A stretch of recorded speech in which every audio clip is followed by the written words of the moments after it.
गुरुवार को बृहस्पति देव की पूजा करने से धन, विद्या, मान, सम्मान, प्रतिष्ठा और कई अन्य मनोवांछित फल की प्राप्ति होती है। धार्मिक ग्रंथों के अनुसार गुरुवार को भगवान बृहस्पति की पूजा का विधान है। गुरुवार के दिन व्रत और व्रत कथा सुनने से घर परिवार में सुख समृद्धि बनी रहती है। तो आइए जानते हैं गुरुवार व्रत कथा के बारे में। कथा के अनुसार प्राचीन काल की बात है, किसी राज्य में एक बड़ा ही प्रतापी और दानी राजा राज करता था। वह हर गुरुवार को व्रत रखता था और दीन दुखियों की मदद किया करता था, परंतु ये बात उसकी रानी को बिल्कुल अच्छी नहीं लगती थी। वह न तो व्रत करती थी और ना ही दान पुण्य में विश्वास रखती थी। इतना ही नहीं, वह राजा को भी ऐसा करने से मना करती थी। एक समय की बात है कि राजा शिकार खेलने के लिए वन गए।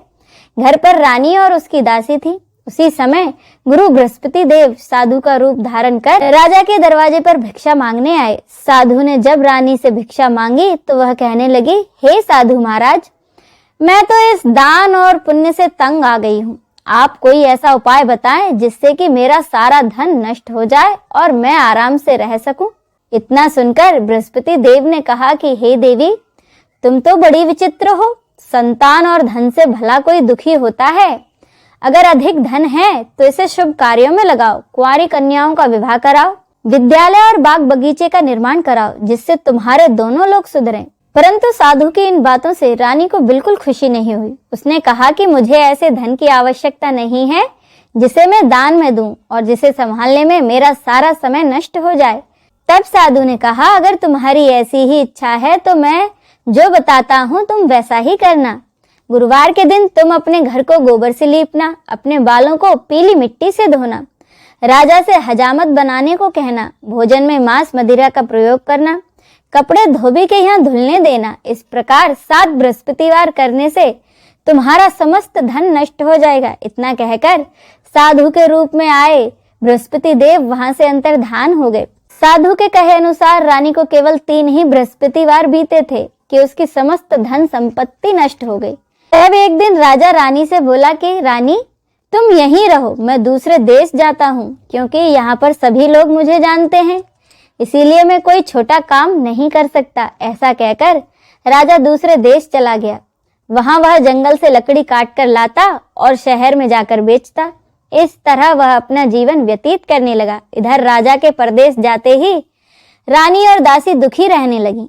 एक बार जब रानी और उसकी दासी को 7 दिन तक बिना भोजन के रहना पड़ा तो रानी ने अपनी दासी से कहा कि दासी, पास ही के नगर में मेरी बहन रहती है, वह बड़ी धनवान है, तू उसके पास जा और कुछ ले आ ताकि थोड़ी बहुत गुजर बसर हो जाए। दासी रानी की बहन के पास गई। उस दिन गुरुवार था और रानी की बहन उस समय बृहस्पतिवार व्रत कथा सुन रही थी। दासी ने रानी की बहन को अपनी रानी का संदेशा सुनाया, लेकिन रानी की बड़ी बहन ने कोई उत्तर नहीं दिया। जब दासी को रानी की बहन से कोई उत्तर नहीं मिला तो वह बड़ी दुखी हुई और उसे क्रोध भी आया। दासी ने वापस आकर रानी को सारी बात बता दी। ये सब सुन रानी ने अपने भाग्य को कोसा। उधर रानी की बहन ने सोचा कि मेरी बहन की दासी आई थी, परंतु मैंने उससे कुछ नहीं कहा, इससे वो बड़ी दुखी हुई होगी। कथा सुनकर और पूजा समाप्त करके वह अपनी बहन के घर आई और कहने लगी कि बहन, मैं बृहस्पतिवार का व्रत कर रही थी, तुम्हारी दासी मेरे घर आई थी, परंतु जब तक कथा पूरी नहीं होती तब तक ना तो उठते हैं ना ही कुछ बोलते हैं, इसीलिए मैं नहीं बोली। बताओ दासी क्यों आई थी? रानी बोली, बहन तुमसे क्या छुपाऊं, हमारे घर में खाने तक को अनाज नहीं है। ऐसा कहते कहते रानी की आंखें भर आईं। उसने दासी समेत पिछले 7 दिनों से भूखे रहने की पूरी बात अपनी बहन को बता दी। रानी की बहन बोली, देखो बहन, भगवान बृहस्पति देव सबकी मनोकामनाओं को पूरा करते हैं। देखो शायद तुम्हारे घर में कहीं अनाज रखा हो। पहले तो रानी को विश्वास नहीं हुआ, पर बहन के आग्रह करने पर उसने अपनी दासी को अंदर भेजा तो उसे सचमुच अनाज से भरा एक घड़ा मिला। यह देखकर दासी बड़ी हैरान हुई। दासी रानी से कहने लगी कि रानी, जब हमको भोजन नहीं मिलता था तो हम व्रत ही तो करते थे, इसीलिए क्यों ना इनसे व्रत और कथा की पूरी विधि पूछ ली जाए ताकि हम भी व्रत कर सकें।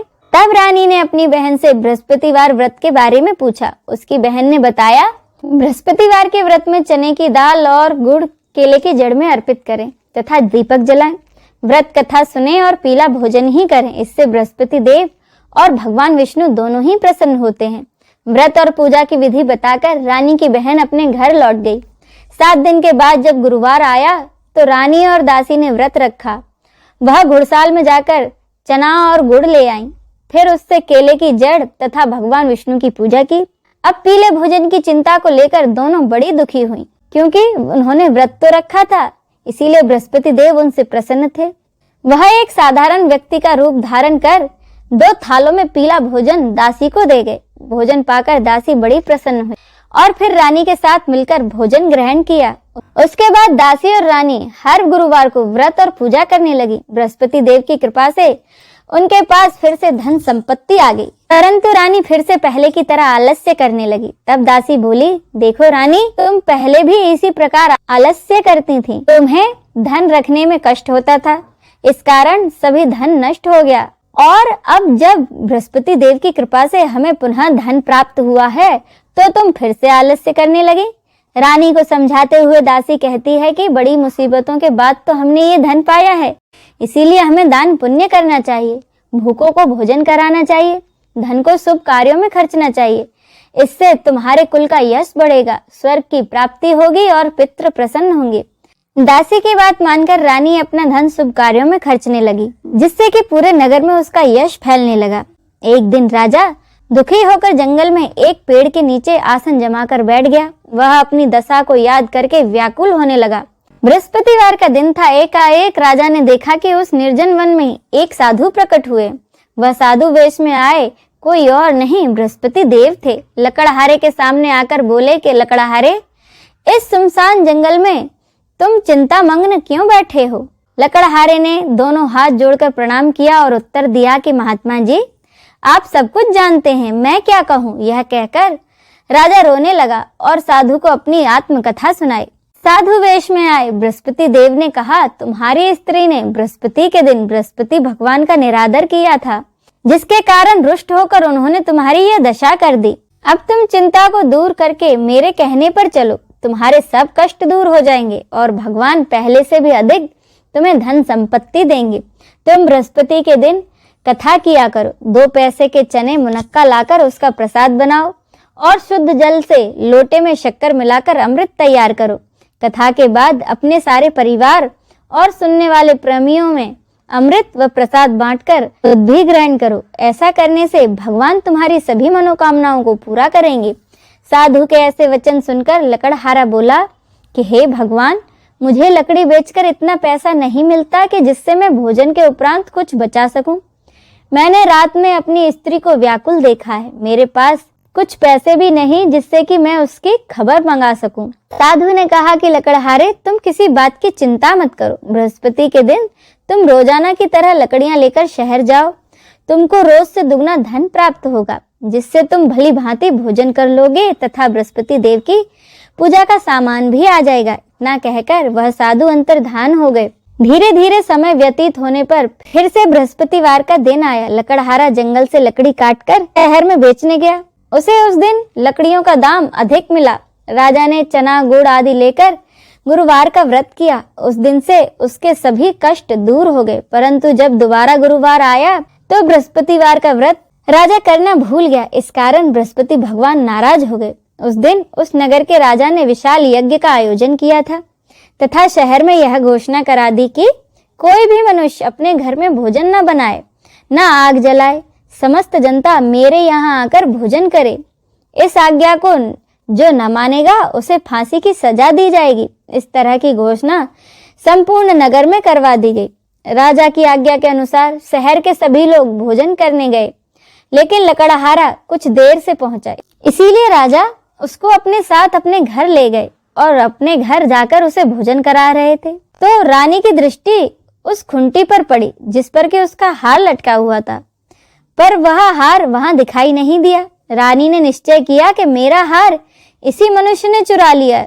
उसी समय सिपाहियों को बुलाकर उस लकड़हारे को जेल में बंद करवा दिया गया। जब लकड़हारा कारागार में पड़ गया और बहुत दुखी होकर विचार करने लगा कि न जाने मेरे कौन से पूर्व जन्म के कर्म से मुझे यह दुख प्राप्त हुआ है, और उसी साधु को याद करने लगा जो कि जंगल में मिला था। उसी समय तत्काल बृहस्पति देव साधु के रूप में प्रकट हुए और उसकी दशा को कहने लगे, अरे मूर्ख, तूने बृहस्पति देव की कथा नहीं करी, इस कारण तुझे यह दुख प्राप्त हुआ है। अब चिंता मत कर, बृहस्पतिवार के दिन कारागार में ही दरवाजे पर 4 पैसे पड़े मिलेंगे, उनसे तू बृहस्पति देव की पूजा करना, तेरे सभी कष्ट दूर हो जाएंगे। साधु के कहे अनुसार बृहस्पतिवार के दिन उसे 4 पैसे मिले। लकड़हारे ने कथा कही। उसी रात को बृहस्पति देव ने उस नगर के राजा को सपने में आकर कहा कि राजा, तुमने जिस आदमी को कारागार में बंद कर दिया है वह निर्दोष है, वह तो दूसरे नगर का राजा है, उसे छोड़ देना। रानी का हार उसी खुंटी पर लटका है, अगर तू ऐसा नहीं करेगा तो मैं तेरे राज्य को नष्ट कर दूंगा। इस तरह रात के सपने को देखकर राजा प्रातःकाल उठा और खुंटी पर हार देखकर लकड़हारे को बुलाकर क्षमा मांगी तथा लकड़हारे को सुयोग्य वस्त्र आभूषण देकर उसे विदा किया। बृहस्पति देव की आज्ञा अनुसार लकड़हारा अपने नगर को चल दिया। राजा जब अपने नगर के निकट पहुंचा तो उसे बड़ा आश्चर्य हुआ। नगर में पहले से अधिक बाग बगीचे, तालाब, कुएं और बहुत सी धर्मशालाएं और मंदिर बन गए थे। राजा ने पूछा, यह किसका बाग और धर्मशाला है? तब नगर के सब लोग कहने लगे, यह सब रानी और उसकी दासी के हैं। तो राजा को बड़ा आश्चर्य हुआ और गुस्सा भी आया। जब रानी ने यह खबर सुनी कि राजा आ रहे हैं तो उन्होंने बांदी से कहा कि दासी, देखो राजा हमको कितनी बुरी हालत में छोड़ गए थे, हमारी ऐसी हालत देखकर वह लौट न जाए, इसीलिए तू दरवाजे पर खड़ी हो जा। आज्ञा अनुसार दासी दरवाजे पर खड़ी हो गई। राजा जब आए तो उन्हें अपने साथ लेवा लाई। तब राजा ने क्रोध करके अपनी रानी से पूछा, यह धन तुम्हें कैसे प्राप्त हुआ है? तब उन्होंने कहा, हमें यह सब धन बृहस्पति देव के कृपा से प्राप्त हुआ है। राजा ने निश्चय किया कि अब 7 रोज बाद सभी बृहस्पति देव का पूजन करते हैं, परंतु मैं प्रतिदिन 3 बार कहानी तथा रोज व्रत किया करूंगा। अब हर समय राजा के दुपट्टे में चने की दाल बंधी रहती तथा दिन में 3 बार कहानी कहता। एक रोज राजा ने विचार किया, चलो अपनी बहन के यहाँ हो आऊं। इस तरह निश्चय कर राजा घोड़े पर सवार होकर अपनी बहन के यहाँ को चलने लगा। मार्ग में उसने देखा कि कुछ आदमी एक मुर्दे को ले जा रहे हैं। उन्हें रोककर राजा कहने लगा, अरे भाइयों, मेरी बृहस्पति देव की कथा तो सुन लो। वे बोले, लो हमारा आदमी मर गया है और इसको अपनी कथा की पड़ी है। परंतु कुछ आदमी बोले, अच्छा कहो, हम तुम्हारी कथा भी सुनेंगे। राजा ने दाल निकाली और जब कथा आदि हुई तो मुर्दा हिलने लग गया और जब कथा समाप्त हो गई तो वह मुर्दा राम राम करके मनुष्य की तरह उठ खड़ा हो गया। आगे मार्ग में उसे एक किसान खेत में हल चलाता मिला। राजा ने उसे देखा और उससे बोले, अरे भैया, तुम मेरी बृहस्पतिवार की कथा सुन लो। किसान बोला, जब तक मैं तेरी कथा सुनूंगा तब तक 4 हरिया तो जोत लूंगा, जा अपनी कथा किसी और को सुनाना। राजा के खेत से हटते ही बैल पछाड़ खाकर गिर गए तथा किसान के पेट में बड़ी जोर का दर्द होने लगा। उसी समय उसकी माँ रोटी लेकर आई। उसने जब देखा तो अपने पुत्र से सब हाल पूछा। बेटे ने सभी हाल अपनी माँ से कह दिया तो उसकी माँ दौड़ी दौड़ी उस घुड़सवार के पास गई और उससे बोली कि मैं तेरी कथा सुनूंगी, तू अपनी कथा मेरे खेत पर चलकर ही कहना। राजा उसके खेत पर जाकर कथा कहने लगा, जिसके सुनते ही वह बैल उठ खड़े हुए तथा किसान के पेट का दर्द भी बंद हो गया। राजा अपनी बहन के घर पहुंचा। बहन ने भाई की खूब मेहमानी की। दूसरे रोज प्रातः काल राजा जगा तो वह कहने लगा कि सब लोग भोजन कर रहे हैं।